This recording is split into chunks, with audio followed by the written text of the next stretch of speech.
Our channel, నేను మీ Kavya. So అసెంబ్లీలో కొత్త కొత్త స్కామ్లన్నీ బయటకు వస్తున్నాయి ఒకవైపు. ఇంకోవైపు మా పెన్షన్ డబ్బులు మాకు ఇవ్వండి బాబు అంటూ కోర్టుకెక్కిన ప్రభుత్వ ఉద్యోగులు, మాజీ ఉద్యోగులు అని చెప్పుకునే పరిస్థితి.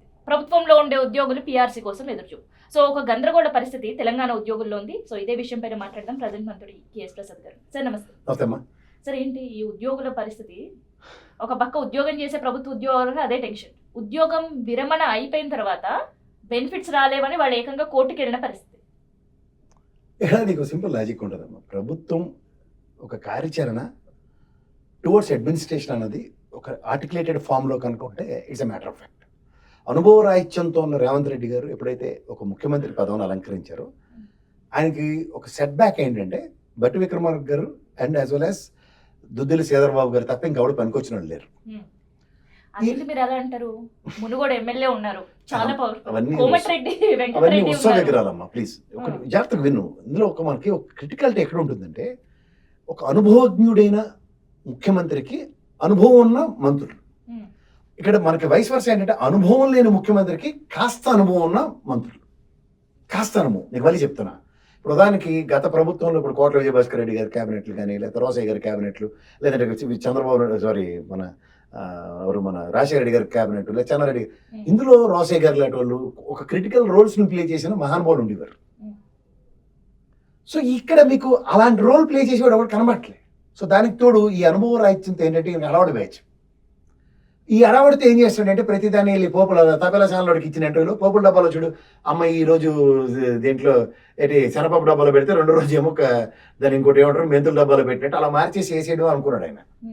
బట్ ఎగ్జిక్యూషన్కి వచ్చినప్పుడు ఏమవుతుంది, అదే అడ్మినిస్ట్రేషన్ అనుభవంతో ఉంటే ప్రయారిటైజేషన్స్ ఏంటి, జీతభత్యాలు, మున్సిపల్ శాఖలో బేసిక్స్, తర్వాత రోడ్ల నిర్మాణం, ఇలాంటి వాటి మీద ఫోకస్డ్గా ముఖ్యమంత్రులు వెళ్తారు. కానీ ఇక్కడ ఏమవుతుందంటే అడవడి కార్యక్రమానికి ఎప్పుడైతే పెద్దపేట వేద్దాం అనుకున్న దగ్గర ఎలివేషన్స్తో మనం పని కానిచ్చుకోవచ్చు అన్న భ్రమంలో బతుకుతున్నాడు రేవంత్ రెడ్డి గారు. ఇది చంద్రబాబు గారు ట్రాన్స్లో బతకడం అంటారు. సో దానివల్ల ఏమవుతుందంటే అసలు విషయాల కన్నా కొసరు విషయాలు ఎక్కువ వస్తున్నాయి. ఇప్పుడు దానికి పెన్షనర్లకు ఎవరికైతే ఇవ్వాలో వాళ్ళు మన జరిగిన జెడ్పీటీ కార్పొరేషన్ ఎలక్షన్స్లో కూడా బ్యాలెట్ పేపర్లు వేశారు. వాళ్ళు కోర్టుకి వెళ్ళారు. రేపు April 9 డెడ్ లైన్ ఇచ్చింది. ఇక్కడ మీకు ఒక క్రిటికాలిటీ మీకు చెప్తా.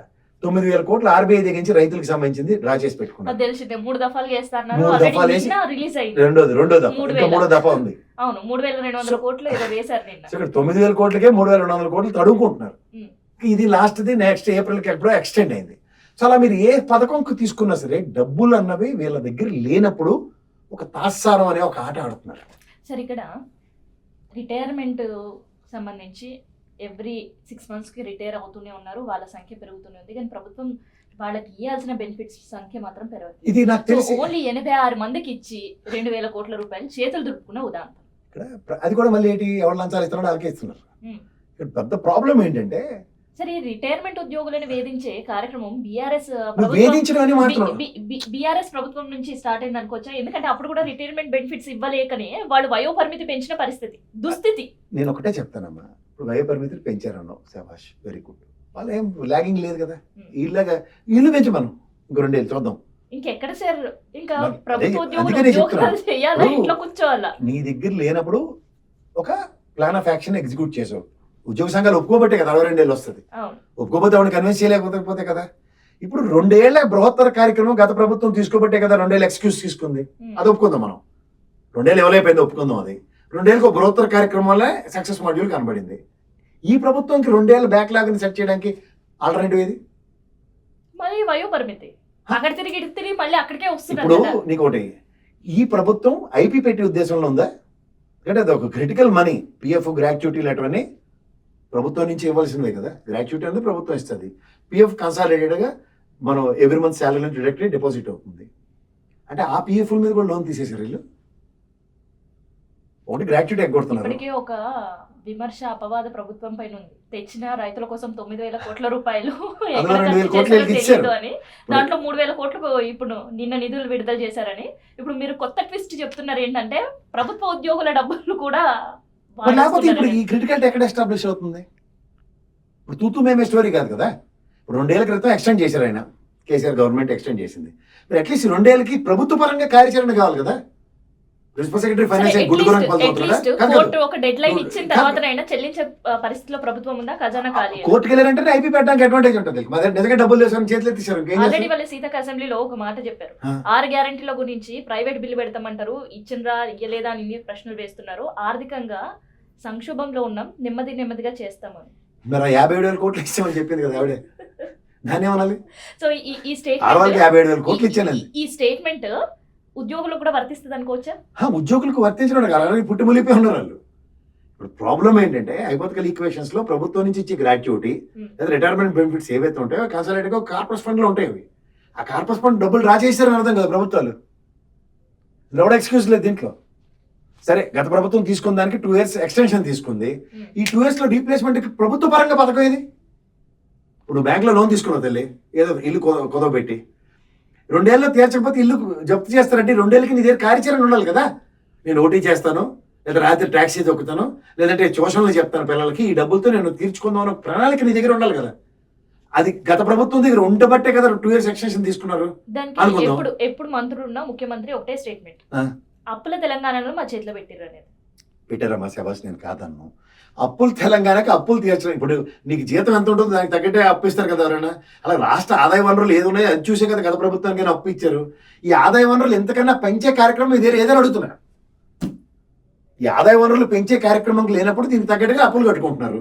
దాంట్లో జీతపత్యాలు గత ప్రభుత్వంలో ఆగిన ఉదంతాలు లేవు కదా. ఉదాహరణకి రిటైర్మెంట్ బెనిఫిట్స్ అనుకుందాం, వాళ్ళు 2 years ఎక్స్టెన్షన్ తీసుకున్నారు కదా. అయితే ఇక్కడ నిన్న అసెంబ్లీలో మీరు కూడా విని ఉంటారు, బియ్యం స్కామ్ అని, స్కూళ్ళ స్కామ్స్ అని. ఏంటి స్కామ్స్? ఒక పక్క బొట్లు ఎప్పటిముడుగా పంపించేస్తాం వాళ్ళే చెప్తున్నారు కదా. స్కామ్ లేట్ నాకు అర్థం కదా. ఇంకా అందులో దిక్కుమాల స్కామ్ ఏంటి నాకు అర్థం కాదు. పక్కన రైతుల దగ్గర తొలాలు కేజీలు కొద్ది బెయ్యాలు పడి ఉంటే ఆరుదేరు ఎత్తుకెళ్ళి అదేదో సావచ్చు కదా. స్కూల్లో ఇచ్చిన బియ్యాలను రేషన్ షాపులో బియ్యాలు ఎత్తుకెళ్ళి చావాల్సిన దౌర్భాగ్యం పెట్టింది వీళ్ళకి. ఇప్పుడు ఎక్సెస్ ప్యాడీ బండేందునే కదా మన రాష్ట్రం గురించి మాట్లాడుతూ వీళ్ళు ప్రత్యామ్నాయ పంటలు, పామాయిల్ పంచండి, ఇవన్నీ కథలు చెప్తున్నారు కదా. ఫిలిప్పీన్స్ బియ్యం ఎగుమతిలో ఒక స్కామ్ జరిగింది అని హరీష్ రావు ఆరోపణ. Very good. ఫిలిప్పీన్స్ లాంటి దేశాలు 100 ఉన్నాయి. వాటికి ఎక్స్పోర్ట్ పాలసీ ఓపెన్ చేయండి. స్కామ్ ఉంది, ఆడో రేట్ మాట్లాడితే ఎల్సీ ఓపెన్ చేసి ఉంటే వీడు రేట్ తగ్గట్టుకుని మధ్యలో కమిషన్ ఎత్తేసి ఉంటారు. అదే ఉంది, ఎక్స్పోర్ట్ పాలసీ ఓపెన్ చేస్తే ఎవరికైనా స్కామ్లు దొరుకుతాయి దాంట్లో. నిరుద్యోగుల పరిస్థితి చూస్తున్నాం, ఉద్యోగుల పరిస్థితి చూస్తాం. ప్రభుత్వం ఉద్యోగం చేస్తున్న వాళ్ళ పరిస్థితి ఏంటి అసలు? ఇప్పటికే వాళ్ళకి పెండింగ్ లో ఉండే బెనిఫిట్స్. కొంచెం రిటైర్ అవ్వడానికి లేట్గా డిసిషన్ తీసుకోండి, తొందరపడిపోకండి. ఎవరు అందులో గీర్లు ఇచ్చికండి. ఇప్పుడున్న ప్రైసెస్లో మీ వల్ల కాదు. ఈ ప్రభుత్వం అయితే మీకు రూపాయి అవ్వదు. మీకన్నా ముందు క్యూ పెద్దగా ఉంది. మొన్న 2,000 కోట్లు ఇచ్చారు 86 మందికి. ప్రభుత్వాన్ని ఎప్పుడు విమర్శించడమే కదా సార్, ఒక్కొక్కసారి ప్రభుత్వాన్ని మీరు అప్రిషియేట్ కూడా చేయాలి. ప్రభుత్వ ఉద్యోగుల జీతాల నుంచి 15% తల్లిదండ్రులు చూడని ఎంప్లాయీస్ జీతాల నుంచి కట్ చేసి వాళ్ళకి వేయాలని ఒక డెసిషన్ ప్రభుత్వం అమలు చేయబోతుంది. మొదటి దానికి దిక్కులేట కలదానికి కళ్యాణం అన్నట్టు ఎవడో నిలటోడు. అలాగే వాళ్ళకి ఇవ్వాల్సింది ఇత్తాలి 15%.